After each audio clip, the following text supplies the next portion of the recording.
Non-alcoholic beer is for non-alcoholic drinkers. This is BethWe in the Koinonia Kitchen.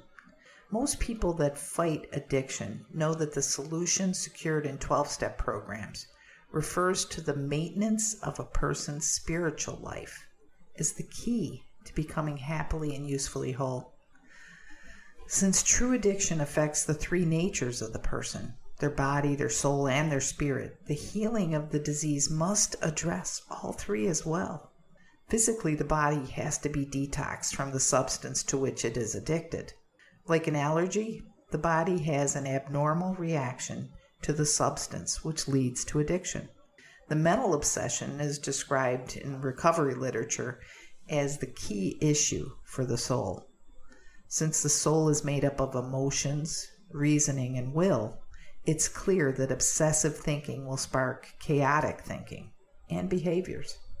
The maintenance of the spiritual condition is referenced as integral because it's imperative that the addict realizes and ultimately accepts that he or she is powerless. This stance invites surrender to new ideas, new suggestions, and finally, a new way of living. Lack of power necessitates consideration of and connection with a higher power. If wholeness is going to be achieved, the spirit nature of the individual approaching recovery has often been closed off from the spiritual. Self-sufficiency, pride, fear, they often seduce the addict into going it alone instead of asking for help. Without help, the lifestyle that has become comfortable may reclaim its victim, pulling it back into active addiction and isolation. The secret weapon of the spiritual is hidden right in the Word. Addicts are people who repeat behaviors over and over, even if the behavior is self-sabotaging. Spiritual, ritual, it's right in the Word. The user develops nuances that makes their addictive lifestyle feel normal. The weight of a beer bottle in the hand, for example, lets the alcoholic feel more at ease when interacting with other people. This is replayed over and over until it becomes a sensory ritual. There's the word again, ritual. It comes right out of the word spiritual. From the Latin root, that means a manner of consistently performing an action or a ceremony.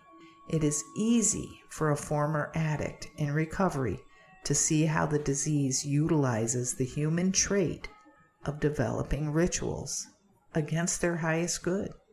Eventually, counterfeit rituals can make self-indulgent and ultimately self-injury feel normal, or at least customary. So, to utilize the spirit nature to its fullest in recovery from addiction, new rituals must be developed, which help the seeker override the counterfeit ones associated with drinking or drug use.